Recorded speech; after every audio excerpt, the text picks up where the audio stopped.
మరి ఈరోజు ఆర్ కృష్ణయ్య జాతీయ బీసీ సంక్షేమ సంఘం ఆధ్వర్యంలో రాష్ట్ర వ్యాప్తంగా ఉన్నటువంటి 175 నియోజకవర్గాల్లోనూ 25 పార్లమెంటు జిల్లాల్లో కూడా నూతన కమిటీల నిర్మాణంలో భాగంగా మరి ఈరోజు నరసాపురంలో ఉన్నటువంటి మరి కమిటీని ఈ రోజున నియమించడానికి ఇక్కడికి ఇచ్చేసినటువంటి పెద్దలందరికీ సోదర సమానులు రవీంద్రనాథ్ ఠాగూర్ అన్నగారికి ఈ యొక్క సమావేశానికి ఇచ్చేసినటువంటి కొప్పాటి రాజు గారికి అలాగే పప్పనాథ్ కృష్ణ గారికి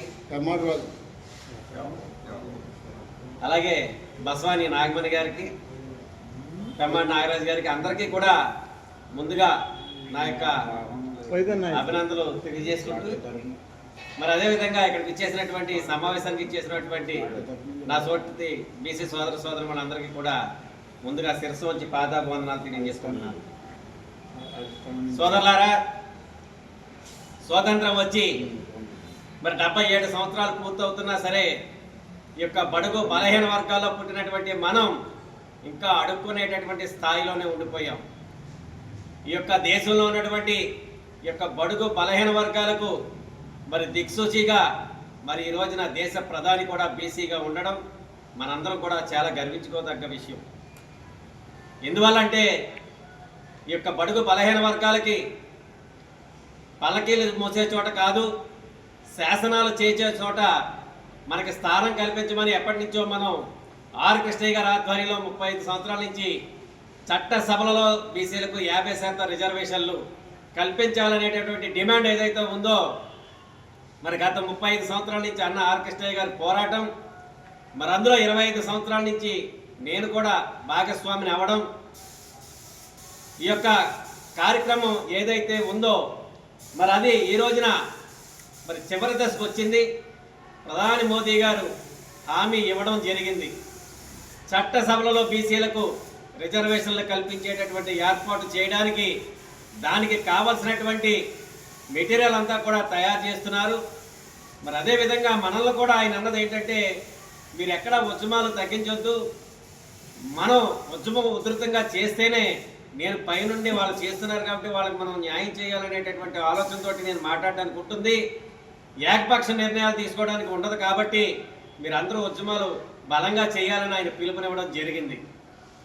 మరి రెండో డిమాండ్ ఏదైతే ఉందో జనగణనలో కులగణన చేయాలని, ఏ కులంలో ఎంతమంది పుట్టాం అనేటటువంటి లెక్కలు లేకపోవడం వల్ల ఈ రోజున నాకు తెలుసుండి శ్రీకాకుళం నుంచి చిత్తూరు వరకు ఉన్నటువంటి అగ్నికుల క్షత్రియులు ఎంతమంది జనాభా ఉన్నారని అంటే ఏదో మనం ఎవరికి నోటుకు వచ్చినటువంటి విషయాలు వాళ్ళు చెప్తున్నాం. కొంతమంది 20 లక్షలు అంటారు, కొంతమంది 5 లక్షలు అంటారు, కొంతమంది 40 లక్షలు అంటారు.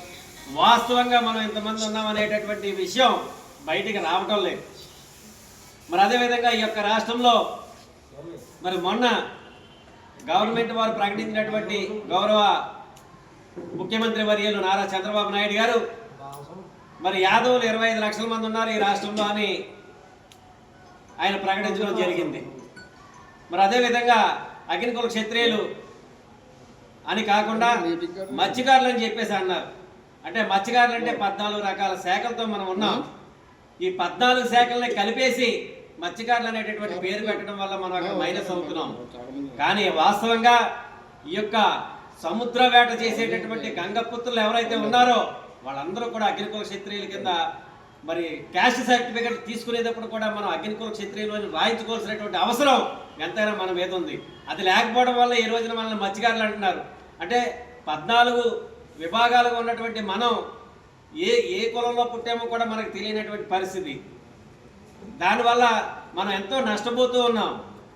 మరి వాస్తవంగా నాకు తెలుసుండి ఈ యొక్క రాష్ట్రంలో 25 లక్షలు పైబడి ఉన్నటువంటి అగ్నికుల క్షత్రియులు మరి 12 లక్షల మంది ఉన్నారని మరి గవర్నమెంట్ వారు లెక్కలు చెప్తున్నారు. ఇటువంటి అపోహలన్నీ పోవాలంటే జనగణనలో కులగణన కంపల్సరీ జరగాలి. జరిగితేనే ఈ యొక్క రాష్ట్రంలో ఉన్నటువంటి బడుగు బలహీన వర్గాల్లో ఉన్నటువంటి జనాభాకి ఆ యొక్క దామాషా ప్రకారం స్థానిక సంస్థల్లో కానివ్వండి, చట్టసభల్లో కానివ్వండి రిజర్వేషన్లు కల్పించేటటువంటి వెసులుబాటు ఉన్నప్పుడు ఆయా కులాలు అభివృద్ధి చెందుతాయి. మన యొక్క గళాన్ని ఇలాగ వీధుల్లో కాకుండా ఢిల్లీలోని మన యొక్క వాయిస్ వినిపించడానికి అవకాశం ఉంటుందని ఈ సందర్భంగా మరి మోదీ గారు ఆలోచన చేసి మరి జనగణనలో కులగణన చేయాలని ఆయన తీర్మానం చేయడం కూడా ఈ సభాముఖంగా ప్రధాని నరేంద్ర మోదీ గారికి మీ యొక్క కర్షధ్వానాల ద్వారా అభినందనలు తెలియజేస్తూ ఉన్నాం. మరి ముఖ్యంగా మా యొక్క డిమాండ్ ఏదైతే మూడో డిమాండ్ ఉందో ఈ యొక్క ఆర్ కృష్ణయ్య జాతీయ బీసీ సంక్షేమ సంఘం ఉంది. స్థానిక సంస్థల్లో ఉన్నటువంటి రాజకీయ రిజర్వేషన్లను ఏబిసిడీలుగా వర్గీకరణ చేయాలి. అంటే ఏలో ఉన్నవాళ్ళు ఏలోనే పోటీ చేయాలి, బిలో ఉన్నవాళ్ళు బిలోనే పోటీ చేయాలి, డిలో ఉన్నవాళ్ళు డిలోనే పోటీ చేయాలి. అలా చేయడం వల్ల ఏవైతే అణగారిపోయి ఉన్నటువంటి వర్గాలు ఉన్నాయో, ఏవైతే సంచార జీవితాలు గడుపుతున్నటువంటి వర్గాలు ఉన్నాయో, ఏవైతే సముద్ర వేటకెళ్ళి మరి వాళ్ళ యొక్క సంపదని అక్కడ సృష్టించుకోవడానికి వెళ్ళి వాళ్ళ ప్రాణాలు కోల్పోతున్నటువంటి కుటుంబాలు ఏవైతే ఉన్నాయో రాజకీయంగా అభివృద్ధి చెందుతాయి.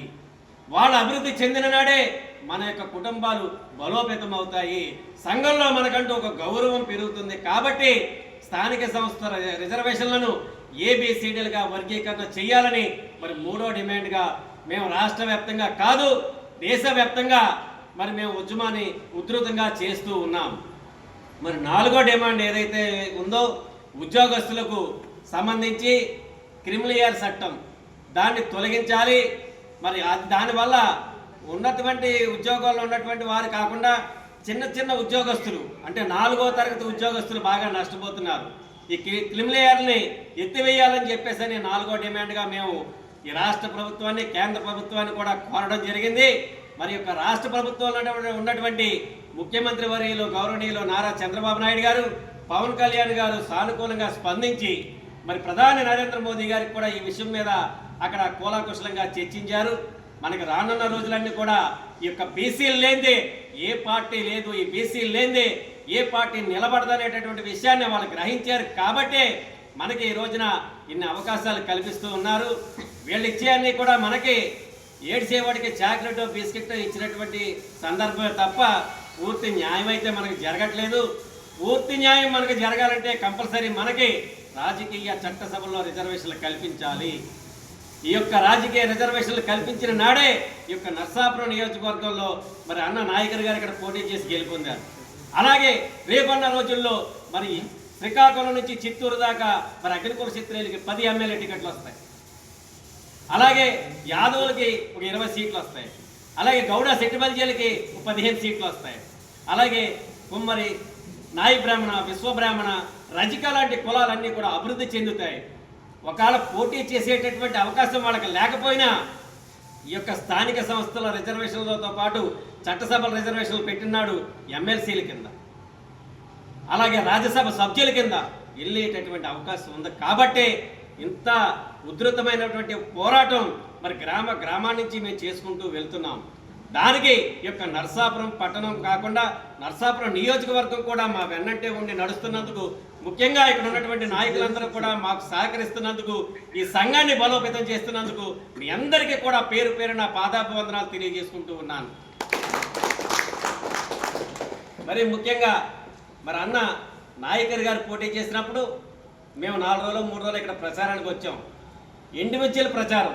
మేము ఇక్కడికి వచ్చిన నాయకులను కలిసి గొప్పలు చెప్పుకొని ఫోటోలు దిగి వెళ్ళిపోవడానికి మేము రాము, గ్రౌండ్ వర్క్ వెళ్ళిపోతాం. మేము ఎప్పుడు కూడా మా టీం అంతా కూడా మరి అప్పుడు రవి గారు కూడా మాతో పాటు తిరిగారు. ఈయన సీనియర్ తెలుగుదేశం పార్టీ నాయకులు కృషి చేసులు తాడి వెంకటేశ్వరరావు గారని అప్పుడు మున్సిపల్ చైర్మన్ క్యాండిడేట్ అకాల మరణం వల్ల పాప ఆయన ఎమ్మెల్యే టికెట్ అప్పుడు మరి చేజారింది.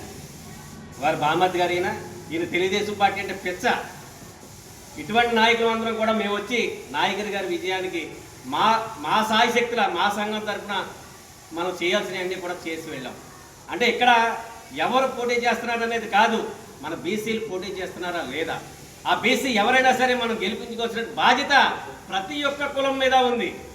ఏదో యాదవులకి ఇస్తే నేను యాదవుడు కదా నేను యాదవుడికే చేయాలనేటువంటి విషయం కాకుండా అందరం కలిసి బీసీలకు ఎవరికైతే ఇచ్చారో ఆ బీసీ క్యాండిడేట్ని గెలిపించుకుంటే మనకి అసెంబ్లీలో కానీ పార్లమెంట్లో కానీ మన వాయిస్ వినిపించేటటువంటి వ్యక్తులుగా వాళ్ళు తయారవుతారు. కొంతమంది అంటూ ఉంటారు నాయకుడి గారికి గెలిచారు మాకేం చేయలేదని. నాయకుడి గారికి నీవొకడో నేనొకడో ఓటేయటం వల్ల గెలవలా, ఈ నియోజకవర్గంలో అన్ని కులాలు అన్ని మతాల వాళ్ళు ఓట్లు వేయబట్టి ఆయన ఎమ్మెల్యే అయ్యాడు. మరి వాళ్ళందరికీ సమన్యాయం చూడకుండా నా భుజమే చేసి నా తమ్ముడు వచ్చాడు గణేష్ భవన్ అని చెప్పేసి నన్ను తీసుకెళ్ళిపోతే మిగతా వాళ్ళందరూ యాంటీ అవుతారు. దయచేసి ఆ అభద్రతా భావాన్ని తొలగించుకోండి. ఎప్పుడు కూడా నాయకుడు 10 మందిలో మనకేమీ చేయడు.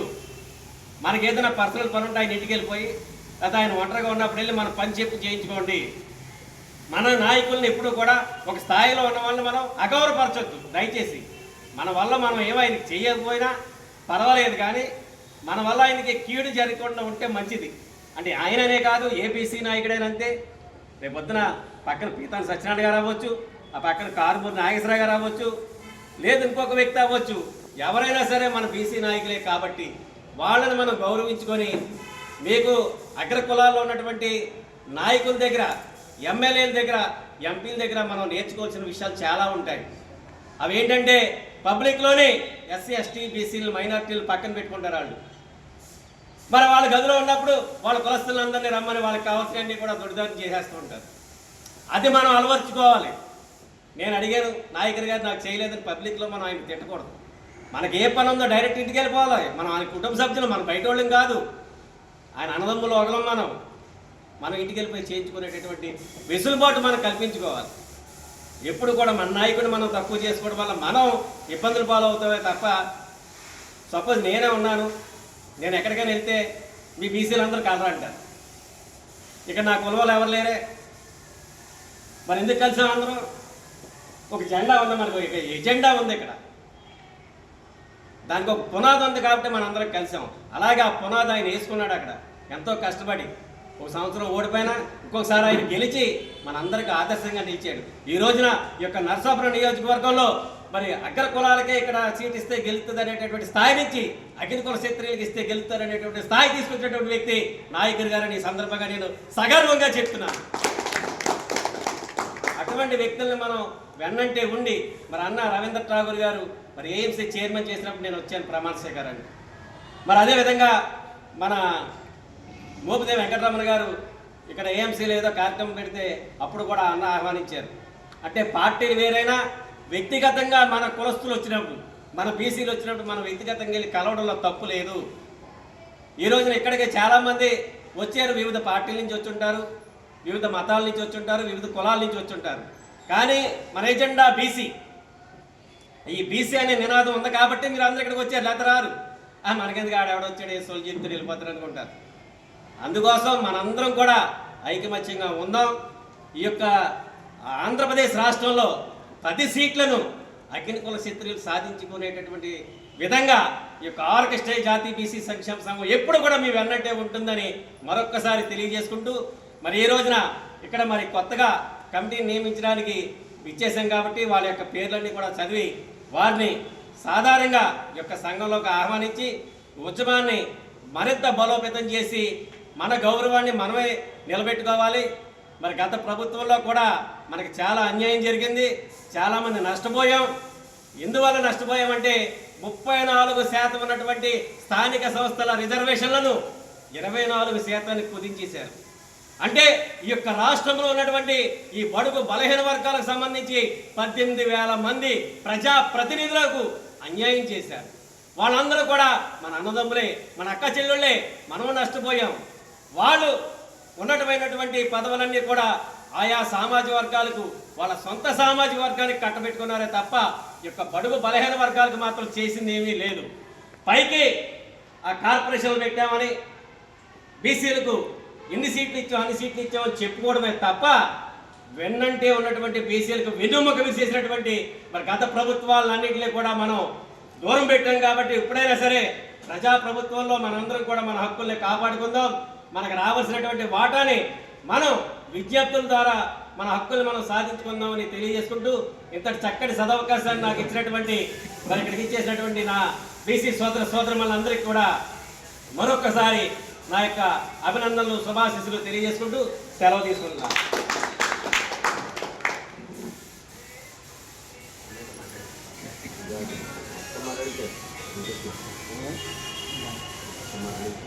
ఇప్పుడు చదువుకోవాలి అధికారి మాట్లాడుతున్నారు.